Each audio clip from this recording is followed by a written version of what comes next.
What's going on, everybody? It is another edition of Tan Talks, and I am joined here today, as always, when we talk Cobra Kai with the one, the only, my DDP yoga sister, Stephanie Kelly, as we talk what I feel is the best season so far of Cobra Kai season 5. Stephanie, how are you? Hey, I am so excited to be here. What an incredible season. I'm so excited to dive into this. Oh, absolutely. Now we had a great conversation last week when we were talking all the things that we wanted to have happen, all the things that we hope to see happen. And honestly, I am in no way, shape, or form disappointed by what we got this season at all. Not to mention the fact that I want to give a shout out because one of our viewers last week called a very awesome plot point this week in this season with, and I kind of want to start out with some of the happy Yeah, let's go with for it. Carmen and Johnny expecting a little Lawrence Diaz. So that was an awesome. I definitely want to give an awesome shout out on that one because there's like no way I would have seen something like that coming. That's one of those things where it's like you hope that it happens, but the fact that it actually happens, it's like holy hell. That's awesome. I I love was it. like, oh my God, he was right. He was right about this. Absolutely 100% right. And I tell you what, I was completely stoked about it because, I mean, you know what? You got to get some good news. You need to get the good news on this. And But the thing is, Johnny didn't take it as good news initially. It was kind of a huge shocker. yeah, it hit him hard that he didn't know how to respond because he really started to give into a lot of his, I want to say, insecurities from his past with Robbie.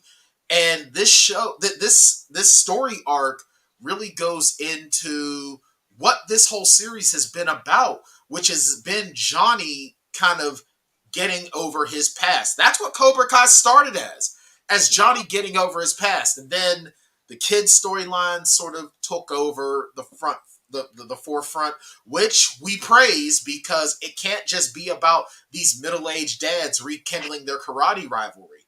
And this But really, I feel like this season really was a redemption season for Johnny. it They really was. gave us a great montage about him baby proofing his apartment. So you could really see that he was taking ownership of it and he was going to do whatever it takes to, let Carmen know that he's ready to be a dad again, that he's in it, and that he really wanted this for him, Right. for that Right. redemption. And that's something that I truly appreciated in that regard, that Johnny really did want this because, you're expecting Johnny to be, this sort of standoffish the way he was earlier on, but it really shows how much growth he's had because, yeah, he embraced this. He even started doing ride sharing and Uber Eats and all that, which was totally great. Especially in that Eagle Fang van. I mean, Oh, man. He's could you rocking it in the imagine? Eagle Fang. He's rocking it. Could you imagine if that rolled up and you're supposed to get in there? Like I don't know if I would get in, to be honest. Oh, you know what? I would do it I could see you doing just that. for the entertainment factor alone. Now, I'd probably start feeling a little bit irritated if he was driving stupid. I'd feel a little bit irritated about that part of it, but and the smelling like beer and everything. But that initial, I mean, yeah, that's not exactly legal. So no, not really. my apprehensions to jump in the van. I mean, if it was him driving, I would totally get in. Like I'm not gonna lie. But if it was just that creepy van, I think I'd have to pass. It was cool though. Like I really like because he's really embracing the whole do what you have to do for your family. But he also needed sort of that wake up call of not doing it begrudgingly and letting everybody know he doesn't like to do it because it's like, look, man, at the end of the day, you got to make concessions for your loved ones. You got to do that. And I really like how he really embraced it. And even his ex Shannon is sort Yeah. of embracing this change in him as well. So it was cool to see her and Yeah. her not doing the evil ex trope. I'm This glad she got a couple cameos in there. I think it really added some value to the story there. I agree. Yeah. And the one thing that the writers, shout out to John Hurwitz and Hayden Schlossberg, they never fall into the the the the common tropes. They always do stuff not so much that it's fairy tale, but they don't hype up a lot of the negatives, like, because, a lot of the times in TV series and movies, they've always got the angry ex trope. The angry ex is always doing what they can to sabotage or won't allow them to change or won't accept their change. And shout out to Shannon, because I mean, she really sort of called Johnny on his stuff, but wasn't mean about it. It was just really, really positive. And I'm glad to see that she's doing okay. I really am. Especially with how she started out in this series. Like they kind of Yeah. painted her as a very irresponsible mother and someone that really didn't seem to care much about Robbie. Like she was always going out. He was alone. The house was a mess. There was never food. So it's interesting to see how she's being portrayed now as this Right. person that wants to lift up her ex and like help encourage him to like take hold of his second chance. Absolutely. And I tweeted this yesterday, and I kind of want to add to it now. Okay. I sent a tweet and I tagged the act Courtney I'm gonna say her name so bad.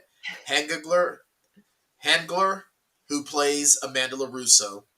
And I tagged Vanessa Rubio, who plays Carmen. And I said, next season, I want a Carmen Amanda episode. Just Carmen and Amanda following their adventures. That's what I want.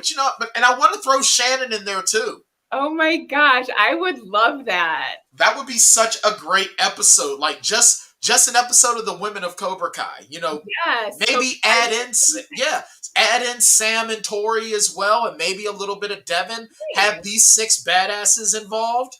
Like that would be a great episode. I would love it. And since we always have sort of like an 80s thing going on, I want a Denise Williams "Let's Hear It for the Boy" musical playover in a montage in that episode. They could do like karaoke to that. There you go. Right there. There you go. And like Carmen and Shannon and Amanda are singing "Let's Hear It for the Boy" while Johnny and Daniel are like, oh god. Maybe throw Kumiko in there as well and add Chosen to it. Like that's when she shows up. Oh my god. Yeah. Matter of fact, all right. So let's talk a little bit about Chosen. What? Oh my goodness! This was his season. Chosen stole this season in a lot of ways. As I munch on my lunch. Yeah, because you want to talk about Johnny going from Karate Kid villain to lead of the series. Chosen did the exact same thing. I mean, he was the villain and a worse villain than Johnny. I mean, yeah, Johnny attempted to murder Daniel by tossing him off the big hill. Sorry, it wasn't a cliff. It's a hill. Okay, like the hills in Pennsylvania, because you don't mess around with those hills. Yeah, that's a good point. That's a very good point. Yeah, but but when he went down, he didn't have trees to run into. He just had like a nice little hill to go down. Here in Pittsburgh, man, our hills got trees and stuff. That's actually mountains. Mini mountains. And, beating them up every day. But Daniel's life was only really in danger falling down the hill. Okay. Chosen was like, put Daniel in like neck grabs, had a knife to Kumiko's throat. I mean, Chosen just took it to other level. Wow. Like, and now he is super loyal to the LaRusso family. He's like an Okinawan Chewbacca. And I totally did not see it coming when he went undercover in Cobra Kai. Like that was jaw-dropping to me. I couldn't believe it. And he brought it. I love how he got to work with Tori. I love how he sowed those seeds of discontent in Tori. That was really good. That was good of him. That was very good. I really appreciated that. But yeah, and I was kind of wondering how long he would be there for. And it wasn't that long, which It was surprised only, me too. it was like an I episode. wanted more. Right. And now, the one thing that the writers and the editors do really, really well with Cobra Kai is they pack a lot in those 30 to 35 minutes. They They pack a do. lot. Yes. And, but I think that Chosen not infiltrating Cobra Kai long, that was more Terry Silver being so smart. It wasn't in like Chosen's mess up. Like, granted, I don't speak, any Korean, any Japanese, or any Okinawan. Well, I can count to 10 in Korean, so that should count. I can't But too, just so you know. okay, good. So we can do that. But that's it. So I would not have picked up on Chosen's mistake. But the fact that Chosen even made that mistake, that shows how good Terry is in picking up on that. And then it's almost like Chosen was so mad at himself for making that mistake that it was almost like this season was about him trying to fix it. Because he was really taking it next level. Yeah, it was like he almost like he was punishing himself. Like he had to solve all the problems by himself. He had to be there every moment. He had to guard the house. He had to guard the dealership. He like was everywhere. Like he wouldn't want to leave Daniel or the family alone because he felt so guilty. Right. And it's kind of like he's really sort of overcompensating for his past mistakes, even though, Daniel had forgiven him and Sato had forgiven him. The forgiveness was all there. But it's like he wasn't forgiving himself. Because he even took it extra in the scene where they go to Mike Barnes's furniture store, which I really Talk about appreciated this. that. I really appreciated see because number one, when Mike Barnes came on screen, I screamed at the top of my lungs because he was probably my favorite among my favorite villains of the Karate Kid because of how intense he was. Okay. Like that intensity was just on point, and his fighting style was crisp and clean. Like Johnny and Chosen had great fighting style, very flawless in their own ways for their training. But it was almost like Mike. There was just something about his personality because Daniel was more afraid of Mike than he was of Johnny and Chosen. It was like he was too stupid to realize how much he should have been afraid of Chosen. The fight and stuff with Johnny was just high school stuff. Okay. But Okay. it was like something about Mike Barnes and Terry Silver getting in his head and having him terrified. Like that just got to me. So seeing Mike Barnes but he's together and He's my chilled God. out a bit. Yeah, and he's like, Daniel LaRusso, holy crap, I've been wanting to reach out to you and just apologize. Like, what? Who is this guy? What the? And then, Chosen just like, can you imagine Mike talking to HR and the insurance company about why these guys are going to the hospital? Like, yeah, a guy I knew when I was a teenager sort of showed up and we had a misunderstanding and his crazy Okinawan friend just like beat the crap out of him.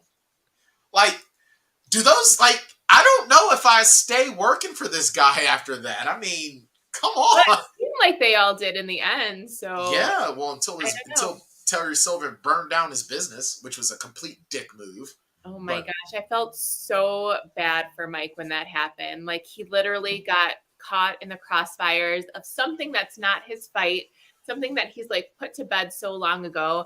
And out of nowhere, he's trying to be a nice guy, right? He hooks Daniel up with Terry Silver's old lawyer information to try to help him out. And what is yep, it? The saying, no good deed goes goes unpunished. unpunished. Yep. Yeah. And wow, that was just wow. And seeing the look of agony on his face, man, I was in tears. I was in tears for him because it's like, man, that's gotta suck. Yeah. But find out how much it really upset him in the end. He comes Right, because now, revenge. if you want to talk about once again subverting expectations, I was expecting like one of Silver's goons to have gotten in the Yeah, car and was going to try to drive them off a cliff or something. And it's just a drunk Mike Barnes like raging out. I'm like, whoa, I did not see this coming because I thought the whole Mike Barnes thing was just going to be a just like one of those quick cameo type right. things, but Right. no. So, like, yeah, the last episode, Mike Barnes kidnaps Daniel, Johnny, and Chosen, right? Mm-hmm. In a gigantic stretch Hummer limo, is driving them all over the place. They're like rolling around over the car. They can't get out, and they have no idea who has taken them, but they're all assuming it's Silver. And That then was exactly. out of That's nowhere, what we were thinking. That's what Sharon and I were thinking. I'm like, oh my god, how did Silver like, dude? Is this guy like? Does he have like trackers on people? Does he have like what is going on? Like, yeah, dude, but no, it's Mike Barnes, and he's like, look, this guy destroyed my life. Like, we need to go and get him. And Johnny and Chosen are like, yeah, let's whoop that ass. Daniel's the only one who got they're sober during that like whole thing. ready, guns blazing. They want to take him out. And like for some reason, Daniel, yeah, he gets it together and was like, no, I'm not gonna go. But they go, they take Yep. off, Yep. and holy smokes, that the So much last stuff came together. So all of the much. fighting scenes were insane. It was so cool to see everyone kind of get their moment to shine and show Right. their skills and stuff. But Right. the fight choreography was incredible. I Th- loved it. So much this is action. this is one of the better seasons of fight choreography. It was very, very grounded, but you even saw a lot of the choreography with Chosen, Johnny, and Daniel as well, because there's been a couple of times where in the early season, especially like season one when Daniel's fighting, granted he was fighting on sand, like when Robbie's buddies jump him and Daniel protects him, and he looked real awkward to me. As a martial artist, I'm like watching him and I'm like, I don't like that stance, and especially now where I'm getting back into it in full. So watching some of his stances in the past, it's like, wow, it looks so sloppy. But even this time around, his stances, his footwork, his movement, so much better. Everyone's like, the fight choreography is so much more grounded to me. Like, I've seen people try to poo poo on some of the fight choreography. Not many, but some have said, I wasn't a big fan of it. I like the fight choreography this I'm time around. super impressed by it. Like Absolutely. I'm not a martial artist, but to me it was super impressive, and it from my perspective as a casual fan looked very authentic and very very professional. So It did. Like, especially when Johnny fights the MMA guy in the earlier episodes when him and Robbie are in Mexico looking for Miguel. I mean, honestly, in a lot of ways, that's a lot of what like a real like karate practitioner, a non-grappling martial arts practitioner, that's what you're gonna have to do against a grappler. As a matter of fact, last night in the dojo, we went over some of the ways to counter grapplers, when they come in and the things that you have to do. And Johnny did a lot of that. I mean, there's some aspects of it that was done for the show that, I want to go back and watch, especially that fight scene. But Johnny did a good like all the older fighters looked like they found the fountain of youth, but it didn't look fake. And the younger fighters were a lot less superhero-y, but still look very authentic. Fast, crisp, clean. Very, very cool. and Very cool. since you brought up Mexico and the road trip and Miguel and Robbie and all of that, let's talk about Miguel like actually meeting his dad Oh my god, that and was how that went. I cannot lie, this hit me very hard because I mean I deal with father issues. I don't have a good relationship with my father, so seeing this and Miguel trying to find that closure, and then he's seeing who he thinks his father is, Right. And then his father showing him who he is. And Miguel never even tells him. Like, I get why he didn't tell him, because it's like it wouldn't matter. Like, he gets it. Because, I mean, I went through a time where, he like Miguel, I didn't want to believe anything until I started to see it for myself. And then it hits you. So that was very authentic to me. And his How, dad, the way they showed his story, he did a complete 180. Like they kind of like suckered you in, right? He's right, got a nice wife and a young son, and Miguel saves him, and they want him to come over for dinner. First of all, like, don't go to a stranger's house for dinner in Mexico. Like, just don't do that. I don't understand how that even happened in the first place. But right. suspend reality for a minute, but For a minute, yeah. um so he go, and then on top, if you are gonna go to dinner at a stranger's house in Mexico, then don't spend the night. Then he spent the night. I'm like, what is happening right now? Right. It's like, dude, you already got suckered by some beach bums. So he's really letting his guard down. He really is. He's very naive. Very naive. And he's just believing what his dad is willing to show him at face value at the moment. And it's not until later, when they go out, just the two of them, that he really discovers his father's past, and that the things his mother and grandmother have told him are actually true. And just how he talks about her and his grandmother, he just sort of he's so dismissive, and I never wanted kids and blah blah blah, and and it's like, wow. You can just see his heart being broken into a million pieces. It's so sad. Yeah. And the fact that when he sees Johnny, it's like, that's my dad.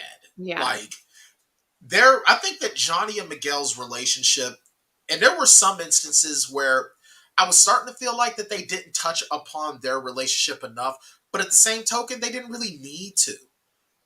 We saw it when Miguel is on the phone with his mom and he's crying and apologizing because of finding out who this man is, who his birth father is. And the fact that he sees Johnny and Robbie in Mexico coming for him. You don't need to touch on that anymore. As level-headed as Miguel has been in the whole series, you don't need to look at that anymore. It's like, look, this part of the book is closed. I didn't even feel that was abrupt. That was a very good sort of bow ending on that aspect. And I'm glad that we touched on that at the very beginning of the season. And then we tied it up in 2 episodes. I thought that was great because, once again, shout out to the writing team and the editing team. It didn't feel rushed to me.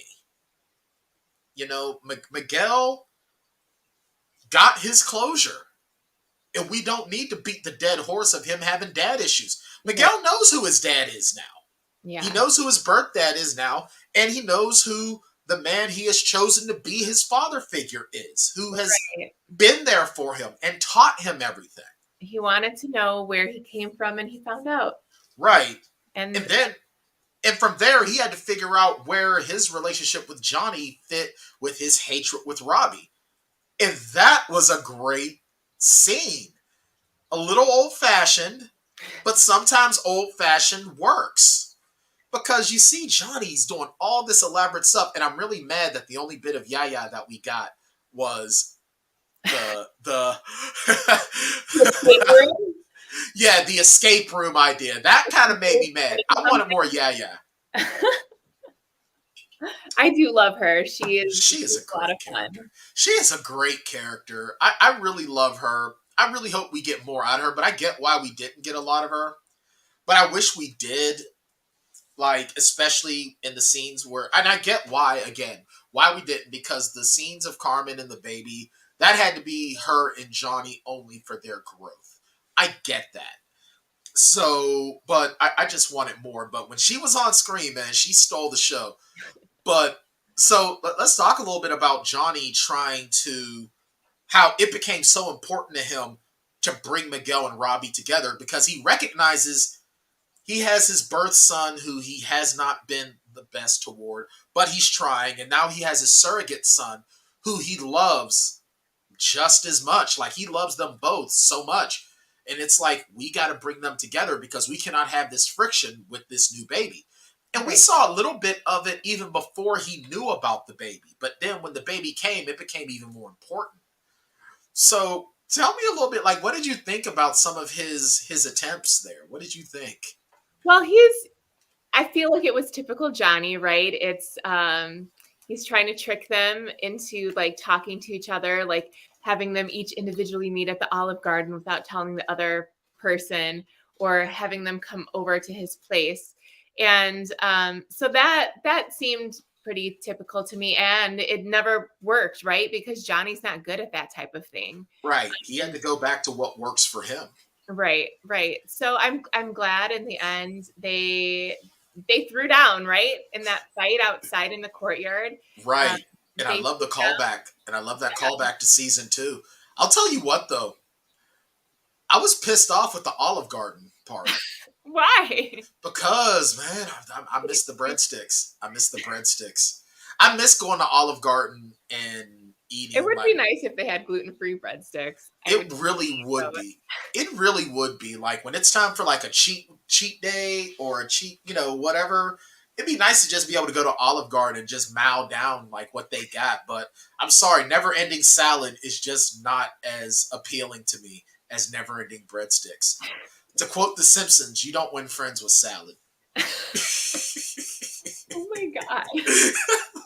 And I mean, you don't, and it makes a great Congo Line song too. Very interesting. But I really like the callback to the fight between Robbie and Miguel. I thought that this was a way for Miguel. It wasn't, I mean, I think this entire season was sort of Miguel putting the past behind him. This was actually all of this season really was putting the past behind him. Because he had to put the past of his birth father and his injury. Because he never really came to grips with what that fight with Robbie.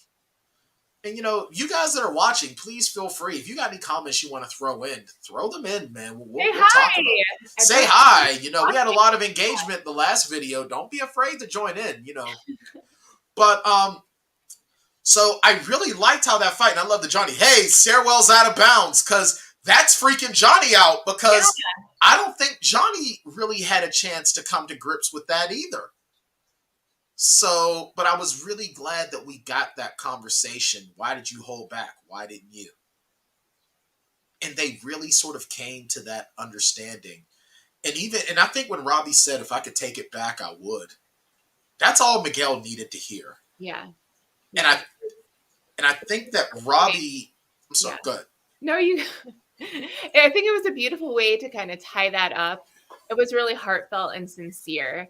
And that's I feel like both of these characters are both super emotional, right? Yes. They really take things to heart when they get hurt. It gets like inside their soul and they can't let it go. So they've been doing so much like physical fighting, but that's not the healing that they needed.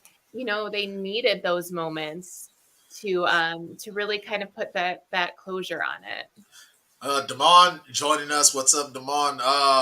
We're great workout tunes. I appreciate it. Hey, so glad you're back. Yeah. I'm noticing that too. Sometimes music doesn't do it. I want to hear spoken word when I'm doing stuff now, especially when I'm taking Miss Odette for walks. I want to hear spoken word. So I'm glad we can help with that. Maybe that's a sign that I'm growing up more. I don't know. What was I would love to hear what his favorite part of season 5 was. Yeah, guys, everyone that's watching, let us know what some of your favorite parts of season 5 were. Like Stephanie, I almost said Carmen. I don't know why. What was one of your favorite parts of season 5? Okay, so I took a bunch of notes, and I had 2 favorite episodes. Episode 5 was insane. We got Stingray back. So oh my God, I immediately popped when I saw him. Oh, I popped really hard, especially when he was listening to Judas. Yeah. Oh my God. That was all him. That was all him. And I was doing it too. I become, man. I've been listening to that song all weekend. I just got it out of my head, and now it's back in my head. So thanks very much, Stingray. And then he Oh, rolls up in Johnny's old ride. Like, that's yeah. crazy. I was wondering what happened. Oh, shout out to Jason. He only watched the first two seasons, but he loves spoilers. Oh man, Jason, shout out to you. Make sure you check him They'll out. keep you busy. It just keeps getting better. So It really does. yeah. Honestly, if you've only watched the first two seasons and it's been a while since you've watched them, this is what I suggest you do. Go back and watch Karate Kid 1, 2, and 3, and then binge like that's your weekend, my dog. That's the next couple of weekends, my dog. My suggestion is you absolutely do not do that, and you just watch all of Cobra Kai because it's that good. I mean, you can do that too, but I would just say watch the first three Karate Kid movies so you can get some so that all the callbacks are fresh in your So skull. it makes sense, so you can follow it, unlike me. So Yeah, I mean, because here's the thing. Now, I am kind of jealous of you, and I do want to touch. I want to touch back on your favorite parts. I wish that I was looking at this stuff and not knowing what it was. Like, I am kind of jealous of the fact that you're sort of watching it on like it's a different brand new eyes. perspective. Yeah, because see me, I've been these movies have been a part of my life all of my life. So but all right, so Stingray coming back and coming Stingray with Johnny's back. rod. Yeah, Daniel confronts Stingray about his story. He tries to get him to tell the truth, but like I kind of predicted, he stuck to his story at that time. But you could tell he was so conflicted about what to Yeah, do. because yeah, Also, why I love this episode is we got a sneak peek into Amanda's past. yes, So, and yeah, and I really love this callback because Robin Lively, who is the older sister of Blake Lively, who is the wife of Ryan Reynolds, dude. Number one, Robin Lively. Since I'm always watching stuff on YouTube, I love the Mint Mobile commercials with Ryan Reynolds. I love them, and I really love the one when Robin Lively's on there. And he goes, the family plan. And she goes, why did you say family in air quotes? I thought we were family. No, we are. And then he's like, are you telling Blake? And she goes, maybe. Like she really, but so Robin Lively's character, for those that haven't seen it yet, Robin Lively played Julie Andrews. No, not was it Julie? I can't remember her name off the top of my head. But she was the quote unquote, she wasn't Daniel's love interest. She was initially supposed to be Daniel's love interest in Karate Kid 3. But then they became just friends. okay. Like they were literally just friends. And she is Jessica Andrews. Her name was Jessica Andrews. I don't know why I wanted to say. But so she is the cousin of Daniel's wife, Amanda, which I thought was amazing. That was such a great tie-in. And Jessica introduces them. That was such an awesome callback and a great way to bring her back. I love that. But and I really love how she's telling and what brings her in for those that missed it, like Jason, is that oh, hold on one second. I gotta see. Damon says he popped huge when Daniel snuck into Mike Barnes' store. The ridiculousness of the situation and the whole premise of the show said it. Yeah, that was kind of crazy because they really tried to make Mike Barnes look like he was like some supervillain, some sketchy ass supervillain. And I was even telling Sharon, yet another instance where just a conversation could have cleared up so much. Because you see Mike Barnes has all this construction. He has like a power saw and a sawzall. And it's like, dude, okay, so he's a contractor. Big deal. But so jumping back, so the whole thing with Terry Silver, and Terry Silver, the master manipulator, which we'll talk about in a few minutes, he tricks Daniel into completely ruining this charitable event of this group that Amanda wants to be a part of because she's all, and I think a lot of it also calls back to the work she did with Tori. mentoring Tori. She Right. wants to do stuff for at-risk youth and underprivileged kids. And Terry Silver completely sabotages it. He plays into Daniel's rage and forces a reaction.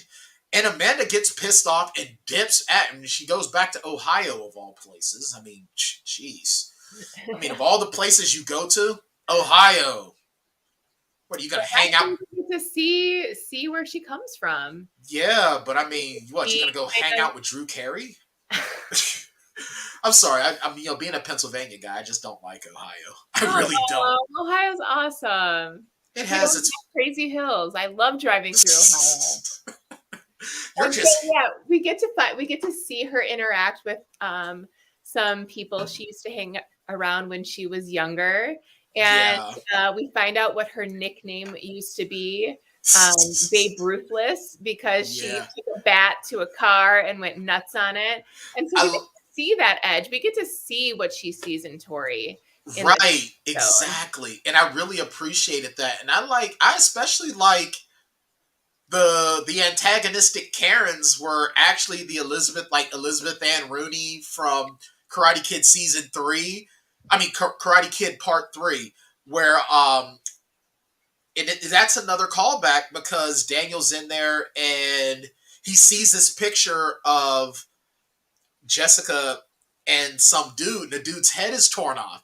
And he goes, "What happened to the guy with the missing head?" She goes, "Elizabeth Ann Rooney happened, the traitor." So anyway, apparently, I guess the way it says that Elizabeth Ann Rooney, she slept with her boyfriend or whatever, so she hates her now, and this Karen shows up and is just carrying this 30-year grudge, much like how Johnny was carrying a grudge against Daniel, and it just starts to pop off, and it's so great, and you get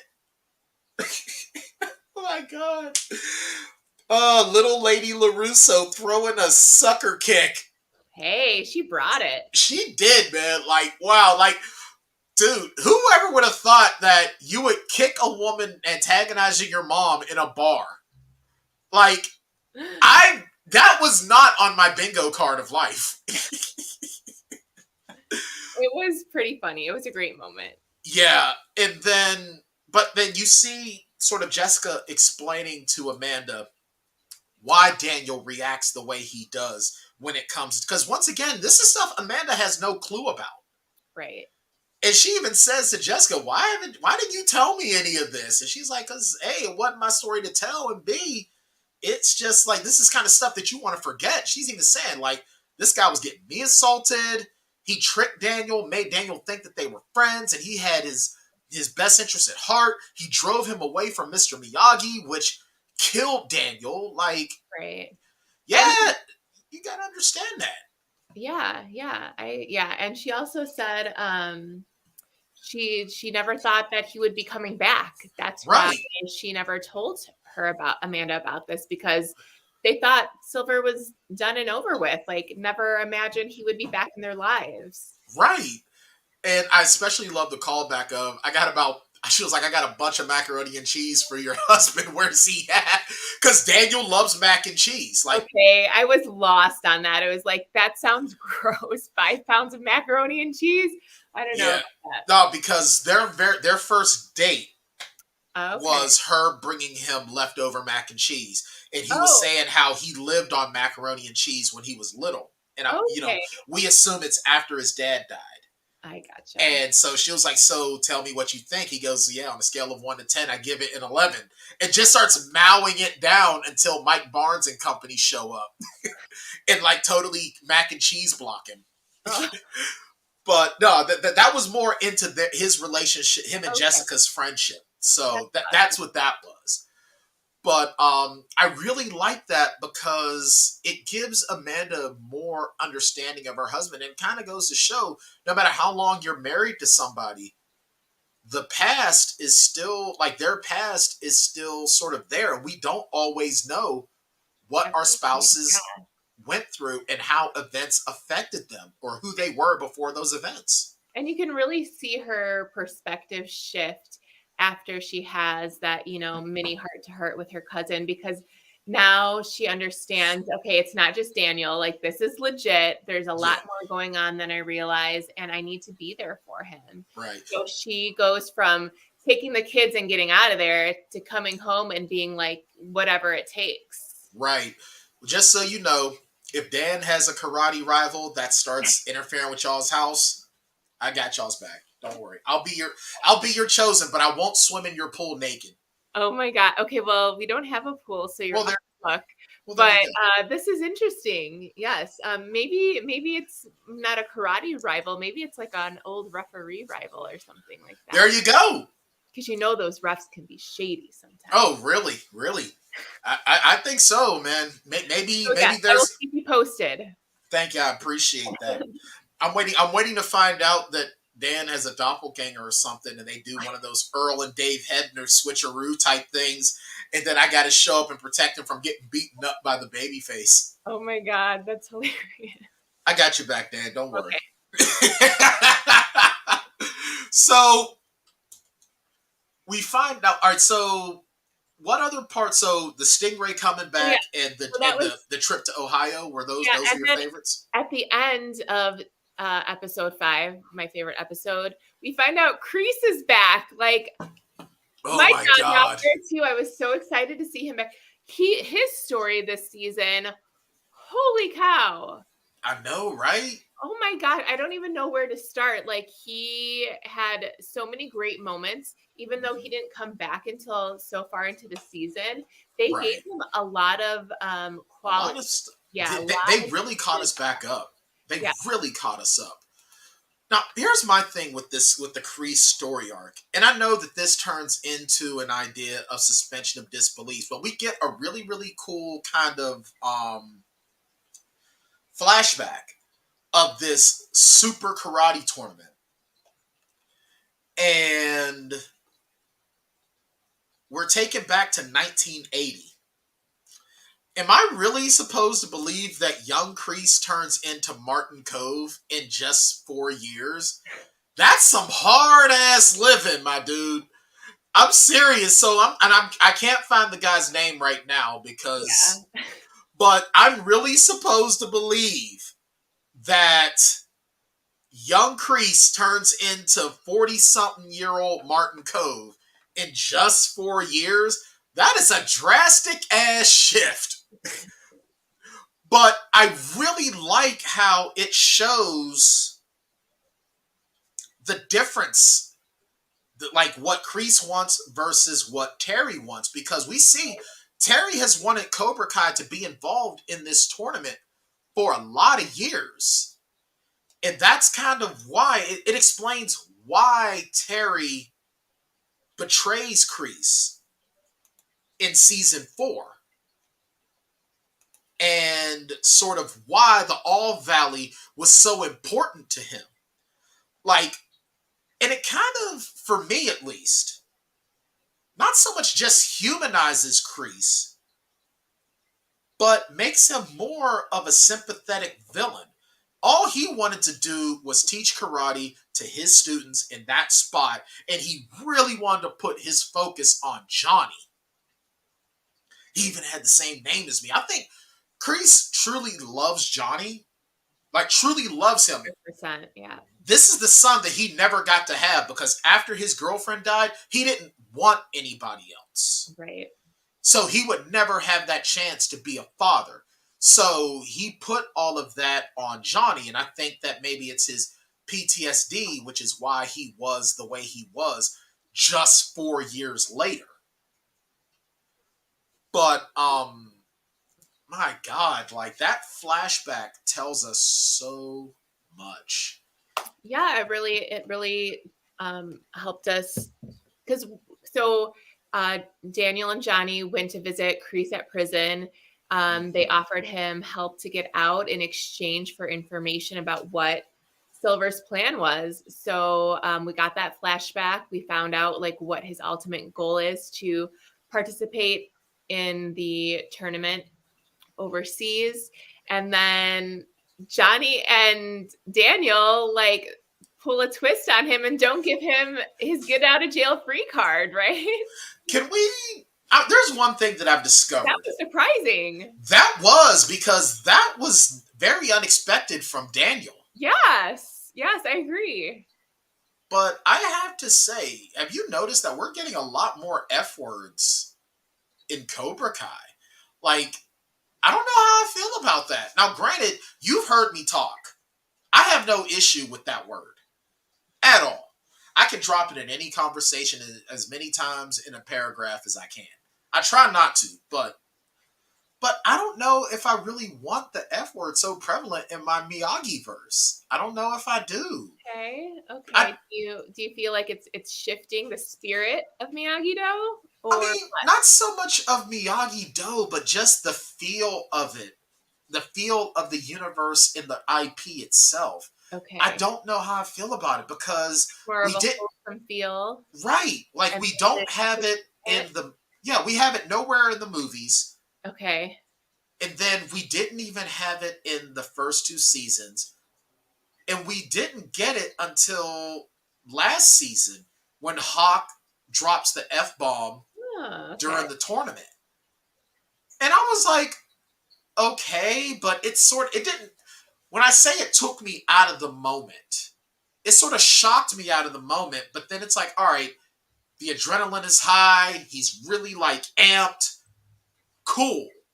But then we're getting it more now this season, and it's like I don't dig that. I don't really dig it because, and I guess I get it because the lead our teenage leads are older, so I get it.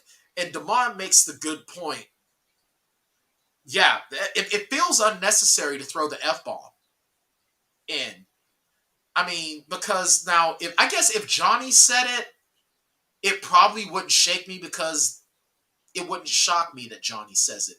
But you've heard Daniel. The hardest thing that he said is "damn in hell," and then he just writes it down on a piece of paper. I'm like, Daniel, that's like hearing your parent say the F word for the first time as an adult. It just don't feel right. So does it feel forced to you, or is it like a shock and awe thing, or is it showing that his character is evolving? Like he isn't that like sweet innocent Daniel from Karate Kid. Like he's different now. It kind of feels out of character, but at the same token, I guess you gotta evolve. It just I think that it probably would have been a lot more powerful if he would have just, if he wouldn't have had it on there. Okay. Even if he would have just like if I was him, I would have just wrote honk. Like that would have been a funny callback. But still, Yeah. yeah, had there been no F bombs before the note decree, yeah, if there would have been no other F bombs before that note decrease, Okay. that probably would have hit a little bit. That would have been like, oh, but it was just like, so we're throwing the F word around now. Yeah. Okay. All Yeah. right. I see. I mean, it doesn't make it unenjoyable. I guess as long as we're not getting them like this is a Quentin Tarantino movie, Right. Right. I'm okay. Well, should we talk about the last episode of this season? Ooh. Because Ooh, this last episode. Wow. So so much emotion, so much happened. we We got to see Johnny go Super Saiyan, yes. which I really now shout out, man. Well, here's the thing though. So Teron Woodley, he was the Black Cobra Kai sensei. I could not take him seriously as a threat, bro. You got your ass beat twice by Logan Paul. You are not a threat to me, my dude. Like, I'm sorry. Like, I understand that it's a show, and you got to suspend disbelief. And he looks very scary in the scene where with Kyler and Kenny. He's show, but it's like, dude, you're fighting little kids, man. You're fighting like a 14-year-old and an 18-year-old. Like, This is what you're supposed to do. But you got beat up by Logan Paul. Like, come on. But I really liked how, well, number one, I liked how they set the fight up earlier where Johnny and Chosen, they went into Cobra Kai to fight and they had trouble with one sensei. And now they got to take on five. Right. On So Mike Barnes and crew go to Silver's house, Yes. and their plan is to infiltrate them And just start beating the shite out of and everybody. just honestly they actually don't even have a plan. They're just going there to be stupid and going to his house, like, so fighting him on his own turf. They don't know who else is there, and his house is like full of all of the senseis. So they're all going after each other. They're Mm-hmm. getting their butts kicked. Yeah, Mike Barnes gets knocked out like way early. Like hard. That like kind of scared me, actually. I was same like, here. ooh, yeah. Like, ooh, is he dead? Yeah. Is he dead? And then Johnny's taking on all the senseis, and then Silver and Chosen go outside and they're fighting, and they get weapons. They get weapons. That's the scary part, right? Yeah, because, and this is a nice callback to the earlier episode where Silver is showing Chosen his sword collection. And of course, Chosen showing up with Sai all season was kind of a joke, but I'm glad that we finally got a payoff to the Sai. Actually, peek behind the Bryan Tann curtain. I told my sensei that I want to start learning how to use the Sai, actually. Interesting. Okay. Yeah, well, I've already started to learn how to use the Karambit. So now I want to start learning how to use Sai because, in the zombie apocalypse, I think the Sai would be a very good and practical weapon. Totally. Right. Sure. So, and they're going at it, and whenever bladed weapons make their way into a confrontation, shit's getting real. Yes, we saw a lot of blood. Way more blood this time around. Yeah. Why is it that, I'm sorry, like when Miguel took that L and smashed his spine, that was rugged to see. But something about seeing bladed weapons just makes it way more serious than a fall. Yes. And you know that something bad is going to happen. And we saw it. And oh my God, that was... Shout out to the makeup crew. And I'm glad that they didn't show... They didn't pull back. They didn't get overly graphic, but they didn't sugarcoat. Kids, don't play with swords. Connor, stay away from swords until you're older. No. I'll show you how to use one. No. As long as your mom said no. So I guess you're just going to have to get used to just cutting meat when you grow up. Yeah, stay in the kitchen, baby. Yeah, there you go. Make something safe like the energy balls. Yeah, there you go. Oh, man. But this was scary because Silver, and I want to talk to you about something I heard this morning that is very interesting, but I want to finish this part. Silver has let it be known he ain't afraid to die. And he said that too. Yeah, and Chosen ain't afraid to kill. Yeah. They're ready to murder each other. Like, my dog, it is not like this karate feud is not that serious that you need to be murdering each other. Like, bro, why? Yeah. Like, this is like watching Ready to Rumble and me trying to get into a knife fight with Oliver Pratt because he knocked Dallas off the cage. This is like me going after Mark Calloway for throwing Mick Foley off of a cage 20-something years ago. It is not that serious. Like, now granted, Silver, but the Silvers did start it. Like, Silver did take it up that escalation. He absolutely did. So I guess, but how do we get here? Yeah. 35 years ago to now, and now we got dudes knife fighting in a pool. Come on. No, a feud ain't that serious, man. Come on. Yeah, it definitely escalated, and everyone this was brutal. It was a brutal fight. And Cats so, even lost fingers, Stephanie. A yeah, guy got his yeah, fingers cut off. no. And so Silver takes out Chosen, and like that was like just devastating. Dude, And Chosen then definitely better go to the hospital because I don't care how clean that pool is. You got an open wound like that. You getting some bad stuff in that cut, my brother. yeah. Oh my He god. does in the end, so that's good. But then, Yeah. then Johnny kind of gets this like resurgence of energy when he thinks about He sees that his sonogram. family. Yeah. Yeah. And he comes back, but then Damon, it's real to me, damn it. Hey, Damon understands, man. Damon's like, look, man, the Miyagi-Do Cobra Kai feud is enough that we need to have knife fights. You know what? I think next season to top this, they're gonna have to have an Anchorman style brawl with like you've never seen Anchorman, The Legend of Ron Burgundy? I said Yeah. Anger Man. Okay. No, we need to have an Anchorman style brawl. Like maybe that's gonna be next season. We just see something like West Side Story or something. Because good God. But I mean, yeah, Johnny sees the sonogram. He remembers what he's fighting for because they have started to threaten. Like Silver has threatened families. Silver threatened Carmen and the baby. Yeah. Johnny goes Super Cobra Saiyan. He goes to his Ultra Instinct form like he's Goku in Dragon Ball Super and gets a dude's fingers cut off, breaks a TV on the wall again. Like, no TV is safe around Johnny Lawrence because them shits is getting messed up.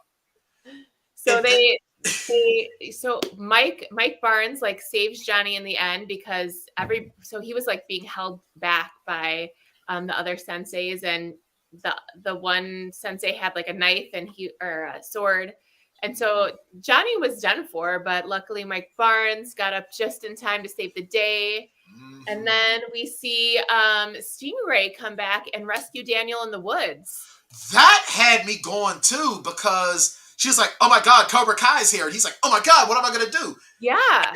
And then Daniel's about to get into a fight with all these dudes getting out, all these rednecks coming out of a truck. And here comes Stingray with Amanda and Carmen because he pinned his location. Like, talk about callbacks. Because I'm like, how the hell did they find them so quick? Oh. So he comes clean, right? So yes, Stingray he does. Is back. He's trying to get back in the good graces of maybe just himself, really. Yep. Make himself feel better. And so to be able to sleep at night. Because when you do something shady, man, you can't sleep at night. Oh, I love Damon. 50 plus. Okay, go ahead.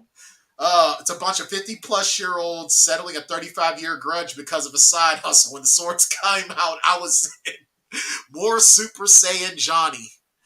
You gotta love Damon. Damon, Stephanie. Shout out to Damon, part of the Disputed podcast. Basically, the Disputed podcast is where you have advocates advocating for fictional characters in a battle. Oh. And actually, at one point, Johnny faced off with Wayne and Letterkenny, and sadly enough, Johnny did not win. Oh. But it's politics. Johnny would totally own Wayne from Letterkenny. And the fact that Johnny took out a MMA fighter in this season adds to the fact that Johnny would own Wayne from Letterkenny. Sorry, not sorry. Continue your point. So yeah, speaking of like switching sides, we cut to the kids now, right? The kids want to expose Silver. Yeah, exposing Silver. Yeah, their plan is to get the footage from when Tori confronted him about the ref getting paid off by him. And in the midst of all this, we find out that Miyagi-Do, Eagle Fang situation, they have somebody undercover in their midst. I was shocked. That threw me so hard. I'm like, effing Bert. Like, Bert. Couldn't believe it. I mean, not even, Bert sort of screwed things up a little bit, but then Penis Breath. I don't even remember the character's name because Mitch or something. Mitch. Like that. Yeah. I guess if folks were calling me Penis Breath, I'd probably turn on them too because that's kind of mean. But then Cobra Kai went and did the same thing literally. And they were calling him penis breath too. It's Yeah. like, so you turned on your friends for no damn reason. So now we've got Miyagi-Do and Cobra Kai throwing down. Tori turning sides, which I kind of saw this coming because, I'm sorry, man, Tori, you notice finding out that Silver tainted her victory, that's all she has. Yes. That was literally all she had, and you ruined it for her and didn't even. But I give Silver credit, and I said this last week, he ain't gonna lie about it. He's like, yeah, I did it. Yep. And yeah, you show up, you show up. You don't. But right. Whatever. Yeah. So Tori is now on the good side. She's come clean. And this battle is going on, and we once again see one of those Miyagi-Do lessons come into play because they're trying to upload the stuff. They can't. They got to do it via Wi-Fi, which always takes longer to download. And we see a lot happening here. Yeah, protect the egg. Yeah, which was a very, very cool lesson to learn. You know, I love how Chosen's lesson. Chosen has really taken a lot of the Miyagi-Do training to heart, and I really like the way it shows how much Sato kept a lot of the Miyagi-Do training to heart because he passed that on to Chosen. And these kids are learning it as well, and I was really, really stoked with all of this. And then, but it all comes to a head when Silver shows up, and then the adults show up. And now Daniel had gotten wrecked by Silver earlier in the season because Daniel went in and confronted Stingray, broke his PlayStation, and then was able to just go, like, I want to know, like, there's supposed to have been a PlayStation 5, Xbox Series X shortages, but somehow Daniel was able to shell out the $500-600 bucks. Well, he got money, so okay. Yeah. Got one and bought one to replace it, and Silver whoops his ass. Before, now when they're fighting, Daniel not only uses a lot of the Miyagi-Do on him, but he also uses a lot of the Quicksilver method against him. That's why we got those flashbacks. Yeah, I love that. I love seeing that. I loved Daniel being able to open his mind a little bit more and not be so stuck in his ways. And it really paid off. So he got to take down Silver. The kids got the footage uploaded. The kids all took off their Cobra Kai shirts and like basically turned on Silver and were like, we're done. And so it kind of like wrapped things up really nicely for season 5. Silver was exposed. He got arrested. He got taken to jail.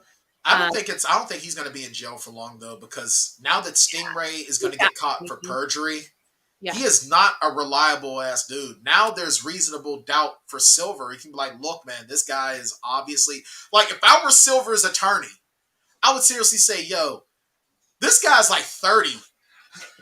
His best friend is in high school, and he just wants to hang out with a bunch of kids. So he's made up some stuff, and now he's trying to go back on it. Come on. Like, Silver ain't going to be in jail long.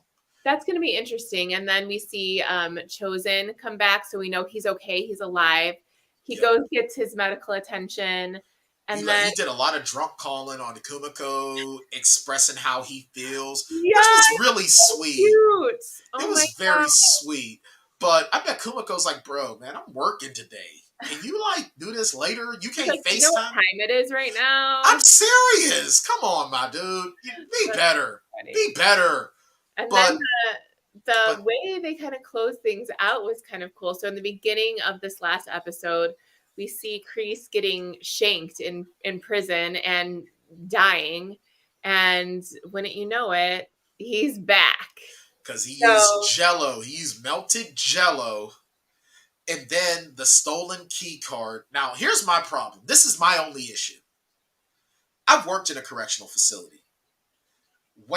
If someone were to lose their key card, number one, they're instantly getting fired. Number one. Because that's a huge security risk. Sure. Number two, that key card is going to be deactivated. He had that for like a few days. He had that for a little bit. That key card is going to get deactivated like instantly. And there are, especially for civilian, your key card ain't going to be able to open up that many doors. I'm sorry. Like Ah, only the big supervisors have the master key card that opens everything. So that was my only problem. That was it. I don't care that he tricked people with fake blood jello. Okay, that's fine, but I'm sorry, in a correctional facility, that's not going to be. Was he really stabbed, or was the stabby in on the jump? Yeah, the guy who stabbed Kreese was in on it because Kreese had already kind of simped him a little bit. He already humbled homeboy, yeah, yeah. so he was in on it It was totally because planned, yeah. because here's the thing too: if you're going to stab somebody, granted, yeah, you are going to stab to the heart, but if you're in a position like that, you're not showing your knife, and you're going to come low and start hitting. Like, if I were going to stab somebody, I'd stab to the liver.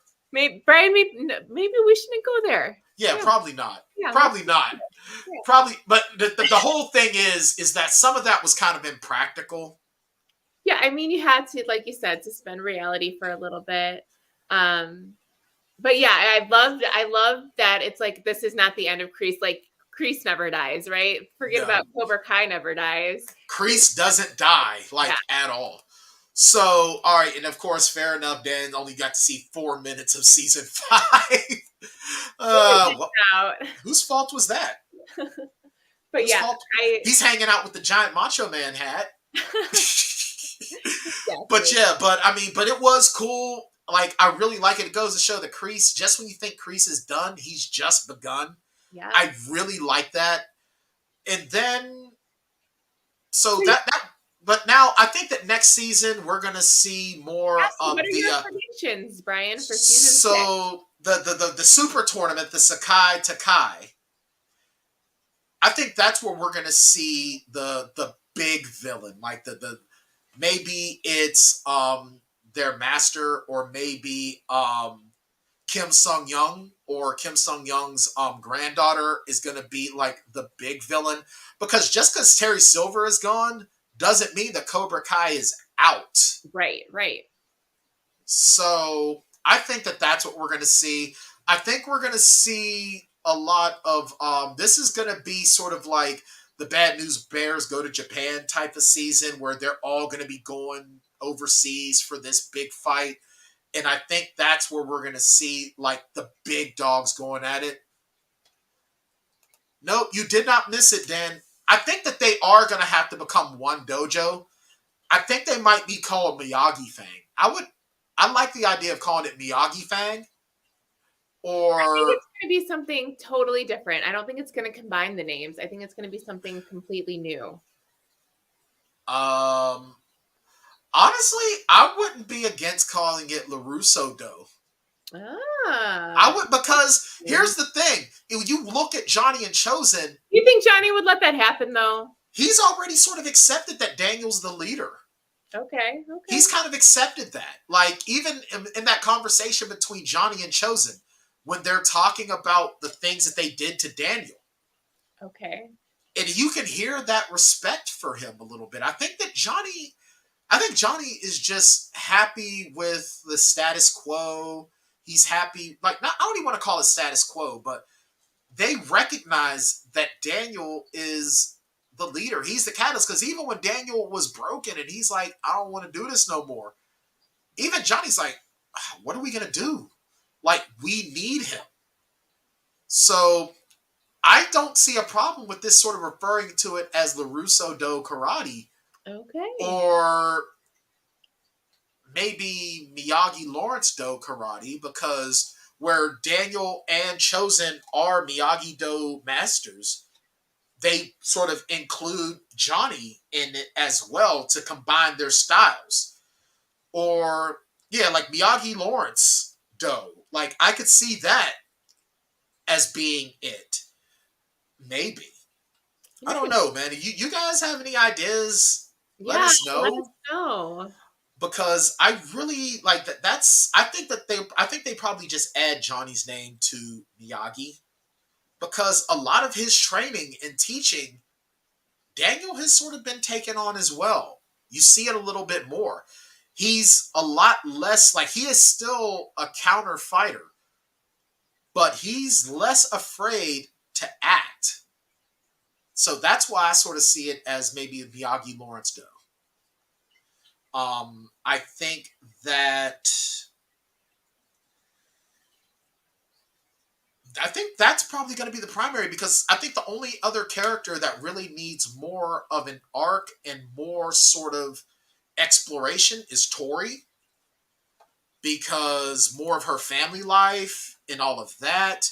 Because we've gotten Robbie, and Robbie is pretty much closed up. His relationship with Johnny's taken care of. His relationship with Miguel is fixed up. His relationship towards Sam is fixed up. Miguel and Sam are good. I think the only characters we really need to see more of now is Kenny, Anthony, and Tori. No one gives a shit about crap about Kyler, because Kyler sucks. Right. Kyler is a piece of crap. I think Kenny maybe. I think that the Cobra Kai students that turned their backs on Silver. I don't think they're going to turn their backs on Cobra Kai, because I really think that the new sensei that shows up, I think that she takes over. And of course her name is escaping me now, but I loved her, man. Shout out to that character, her character, Yeah, she because was amazing. Yeah, I think that if Kenny stays in Cobra Kai, I think it's going to be Kevin, Kenny Kevin. and Devin. Kenny and Devin are going to be the new leaders of that dojo, and I agree. I do think that Well, they. actually, no, because Devin ain't about their teaching anymore. She kind of turned on them, so I I don't don't think know. that. I think she's conflicted, but I think she sees an opportunity to stand out there. She's not going to get the recognition or the attention or the spotlight over at Miyagi-Do, because we've got Sam and I'm guessing Tori over there. Yeah, For this that's true. season. The So character's name is Kim Da-eun, who's played by Alicia Hannah Kim, who is absolutely amazing. she did She was a great villain. fantastic. She was an amazing villain. I mean, I see Kenny still being the cornerstone of Cobra Kai. I think that Sensei Kim is gonna get back to him, and I think that he's gonna be, because I'm sorry, man, Kenny does not get owned really. Like, even when he goes up against everyone he goes up against, you ever notice, like, no one ever really fully gets the better of him? Like, Robbie kind of did, but even Kenny learned from that. Right. So I think that they definitely keep Kenny. I think Kenny sticks around, and I think that he's sort of ingratiated among some of the Korean students. That's what I think. Yeah, that That's what I see. yeah. I I Go Sorry, go ahead. ahead. No, no, go ahead. Go ahead. Like from a relationship perspective, I'm really excited to see what happens with Johnny and Carmen and the baby, how that all plays out. Mm-hmm. If they end up getting married or not, and like if they move in together, what that looks like, just that whole dynamic outside of all the fighting. And then Right. I Because think they gonna need a house. They gonna need a yeah, they need house. something. For the kids, I don't know why, but I kind of have this feeling that the beginning of the season, like we've got Sam and Miguel, and we've got Tori and Robbie, but I feel like by the end of the season, none of them are going to be together, and they're Hmm. going to go off and do their own thing after high school. I think it's going to be like a mutual, friendly, like we're just growing up, we're going to have new experiences, let's be free to have those experiences. I Mm-hmm. don't think any of them are going to stay together, but I think the four of them are all going to end up being really good friends by the end of season 6. That I definitely agree with. I think that Robbie and Miguel, especially, because now they're going to be stepbrothers, and I Yeah. definitely see that. Honestly, this is a bold prediction, but with them adding the swearing component, blah blah blah, I'm still on that. I think Sam is not able to compete in the Tai Takai because she gets pregnant by Miguel.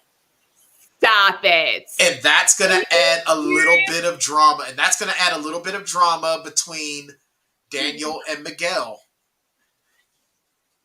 Oh my gosh. Wow. That is a bold prediction. That That would, is, I admit, that is super bold, but I really think because they are getting a little bit more grown up with the yeah. kids now, I think that this is something that might happen. And this will definitely add a little bit more to it. Interesting. And it could do a little bit more for your prediction that they don't stay together, but maybe it'll be important to. I think it'll keep Miguel and Sam, not keep them together like because they feel they have to, but Right. because Miguel saw what it was like for his mom raising him alone. He's Right. not going to want that for Sam. Sam is used to being in a traditional Family. family, Yeah. and they do like it could just be young love. It could just be, but with everything they've been through and everything that they've had to endure in this time, that's kind of how you know when you're in love because you're tempered by fire. So I think if Yeah. any other couple besides Johnny and Carmen is going to stay together, I think it'll be them. I think maybe I do see Tori and Robbie breaking up and becoming friends. I do see that because they were barely together this season. She had been lying to him all season. Nothing against her, but she did. And And I he really didn't want her in Cobra Kai, and she didn't walk away from it for him. right. So I do kind of see maybe if they break up, that's probably what it's going to be. Hmm. But I think that that would be a very for me that would be sort of the logical. There's going to be a pregnancy angle somewhere. It's either going to be between Miguel and Sam or Dimitri and Yasmin. Oh, interesting. I see that now, and that's one thing that I was disappointed about. Dimitri got regulated to sort of like a reoccurring role. We didn't see a lot of Dimitri. Dimitri really grew on me. He went from being this whiny, annoying character to actually having some value. Yeah. So that kind of upset me, but it's cool. I Yeah. get it Yeah. because there are too many stories to tell. I think that Kenny season 6 is when Kenny maybe has to go through the change. He sort of lets go of the anger, but that's what I see. Like, do I see him? He might even end up possibly becoming because even though Silver was sort of doing the manipulating of being a leader, I think that Kenny takes that to heart and does become a leader. And maybe just maybe Kenny is the catalyst for actually getting Cobra Kai to not be buttholes anymore. I would love that. That'd be great. Because Yeah. he's an important character. He's become a Oh, very important character. yes, absolutely. I'm Um, really looking forward to like seeing all of like the tournament stuff. it's going to be great. Oh, and John Kreese is going to be back in control of Cobra Kai. Okay. He will be back in control. He's probably Can't going to be walk running it from. away. He's going to be running it from overseas though, Okay. because well, even though Stingray is recanting it, escaping is still a felony. So he's got to lay low. Yes, Yeah, he absolutely. doesn't want to get caught. Okay, he's got to lay low. He Right. doesn't want to get caught. And they're going to be overseas. I'm excited. I am looking forward to them bringing in other dojos for us to like see Yes. what they bring to the table. Especially since they like talked so much about like this being a worldwide event. Oh, I Um, really want to hear them say how, oh, that All Valley don't mean nothing to us. Like, right, right. screw that. Yeah, so that'll be exciting. And then Damon's on board Silver. with the baby face turn for Kenny. And here's one last thing that I wanted to bring up to you. Yeah. And I heard about this morning because I was watching, every time there's a Cobra Kai video, I try to watch it. And I'm trying to go back to it. It's from the Cobra Kai Theory. Shout out to Cobra Kai Theory, that channel. Check them out because I am a big fan of that channel. They talked about what if Terry Silver is terminally ill? Because you notice He doesn't he do you notice how he looks a little bit sick this season? Every Mm, think about some of his looks, how he looks a little disheveled, and like granted he's had this, I'm not 100% sold on it, but there right. are little things that are there. But he kind of looks disheveled at certain points, like he's kind of losing it. But he just happens to be at the hospital where Okay. when Carmen and Johnny are there. He Okay. just happens to be there. Like, he can't have so many people on the payroll that, oh, by the way, Johnny Lawrence is on the move. Thanks. I'll be there in a minute. Like, I'm pretty sure he doesn't have Spider-Man trackers on people, or even just like when he first shows up in season 4, and this is something that was brought up in the Cobra Kai Theory video where they were talking about it.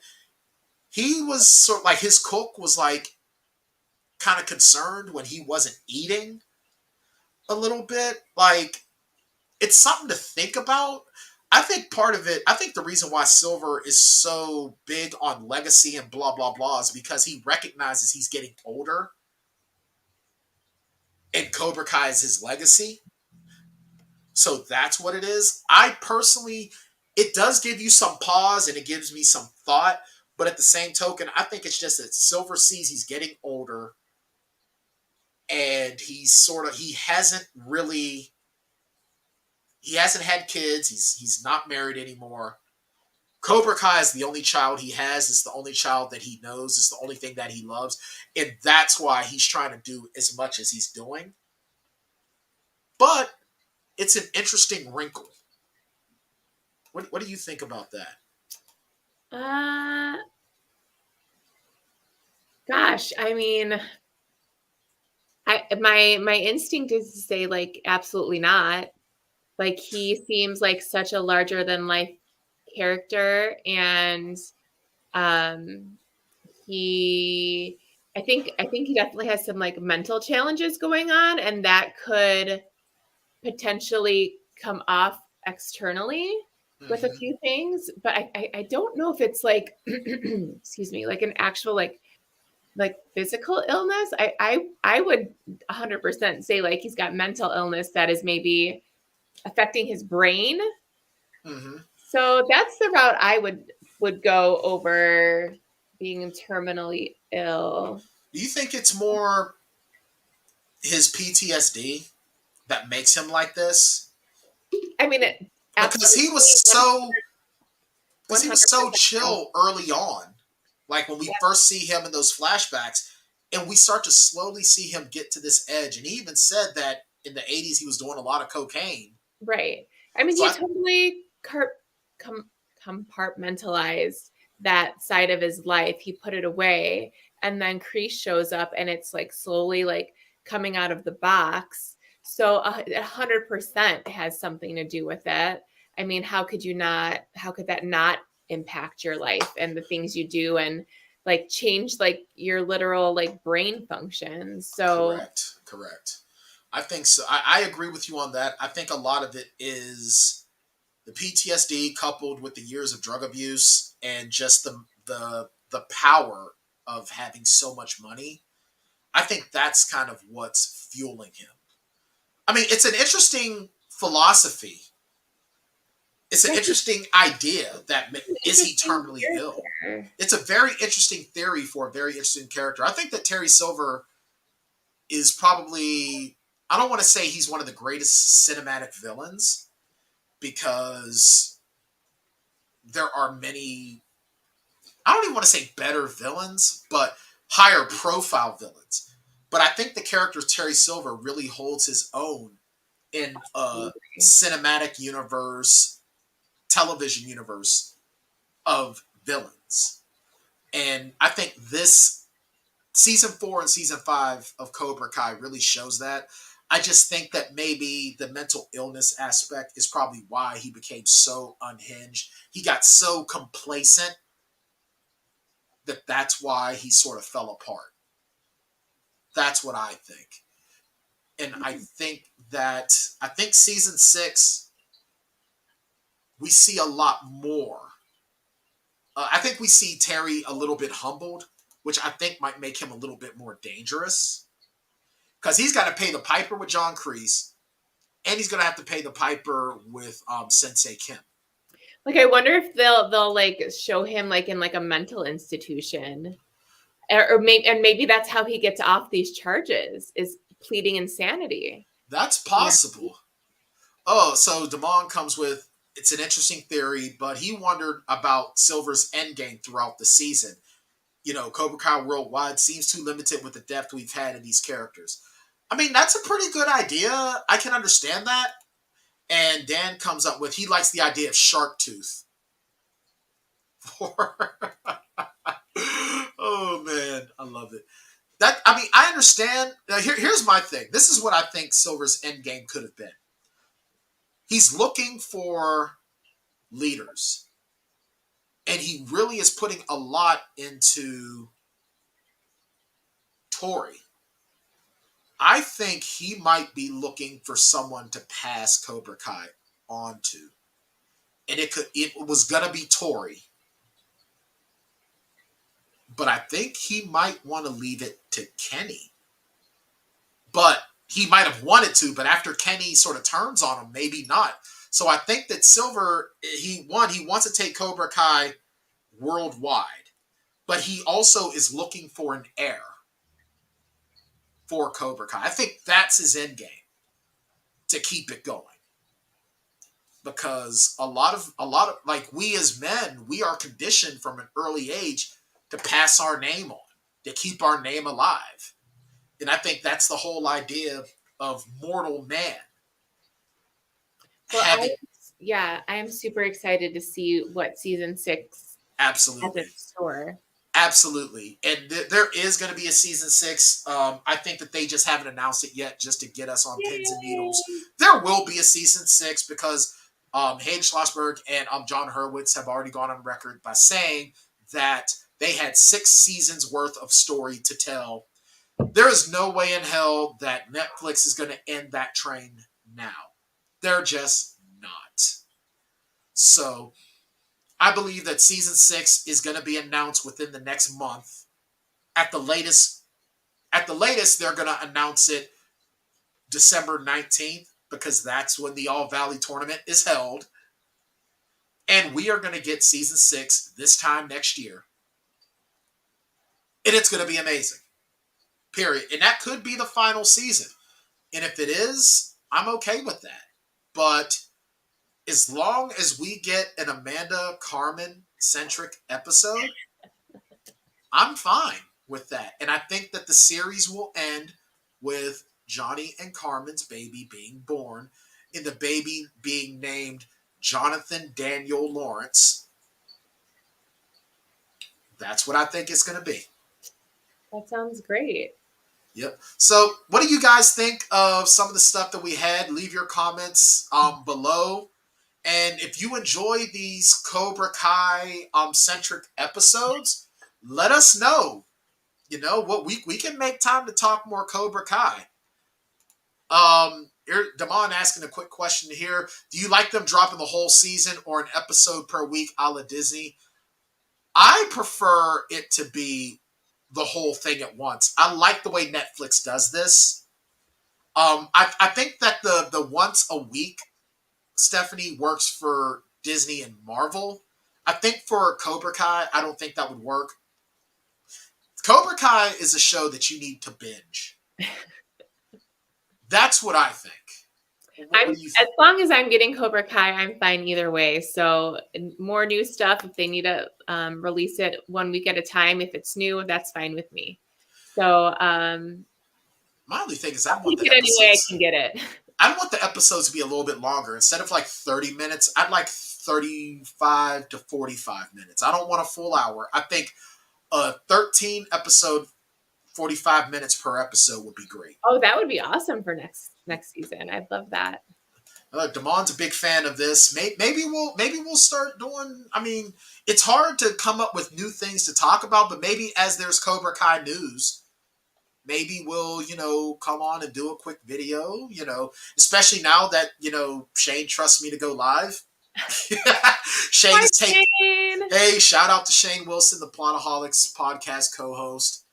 Shout out to him. But yeah, I think maybe as we get some news, or Stephanie gets the urge, or whatever, we'll do it. We'll do some more Cobra Kai talk and sort of go from there. Maybe even, Yeah, I maybe don't we'll know. do a season 6 trailer drop or something. There you go. Yeah, because we didn't do that this time around. We did it last year, but we didn't do it this year. Oh Yeah, wait a minute. Yeah, we did. We did it earlier. We did it for the teaser, I think. I don't I can't remember. remember. I don't remember. I've been hitting the head entirely too often. But let us know what you think. Make sure you like, share, and subscribe to the Plotaholics Podcast YouTube channel. You can get the Plotaholics Podcast wherever you get podcasts. Make sure you like and subscribe. Stephanie, where can we find you on this crazy social media world that we live in? Yeah, so you can find me on Instagram or Twitter at Next Level Grit. I share all things food, fitness, family, fun, and my DDP yoga journey. I've lost 125 pounds with DDP yoga. So if you have any questions, feel free to reach out to me. I love helping people. You can also check out my merch at nextlevelgrit.com. I use the proceeds to help other people along their transformation journeys. It's amazing. And of course, Stephanie and I both 2021 Positively Unstoppable Challenge champions. And the next crop of champs are coming. Coming up So soon. coming up very, very soon. So congratulations to everyone, if you're watching, that have been a part of the Positively Unstoppable Challenge for 2022. Congratulations to all of you for owning your lives, training like champions. And you're all champions in our book, because making that commitment is not easy. The first step is the mental step. With Where that can we being, find you, Bryan? oh yeah, sorry. So you can find me, of course, wherever you get the Plotaholics, at Plotaholics on Twitter, Plotaholics Podcast on Facebook, or Plotaholics on Instagram. If you want to see where I talk about anything and everything that comes to my mind, especially my weight loss journey and everything that comes with DDP yoga, you can find me at Bryan Tann Author at Twitter, at Bryan Tann Author on Facebook, and I've got I got two profiles on there, one for personal and one for my writing. I am re-releasing all of my books completely and utterly independent at the end of this month. Actually, in 2 weeks' time, there will be a special I will have a special author event with my writing partner Kendra Souter, as we re-release the entire Permutation Archives series, her 5 books, the Permutation Archives, and my 2 books that are spin-off, the John Baker Chronicles. That is coming soon, in 2 weeks' time. And yeah, that's about it. Make sure you also go to the Plotaholics Facebook page, where we have just put our poll for our 3rd annual Listener's Choice Halloween. The way it works, 20 movies. You have up to 4 choices. The top 4 films selected will be a part of our Halloween block of episodes. And it's going to be a doozy. We've got some good stuff on there. So make sure you check that out as well. So with that being said, matter of fact, Stephanie, there's some stuff that we're working on behind the scenes, where we might actually have another Cobra Kai centric Tan Talks. Stay tuned. Stay tuned. We'll see. We're going to see what we can do to make that work. So with that being said, guys, thanks so much for joining us. Have a great day. And it's good to strike first and strike hard, but always show mercy. Take care, everybody. Bye. Ah, crap. Where did I? And of course, I can't. Oh, there we go. I love how I do things. So take care, everybody.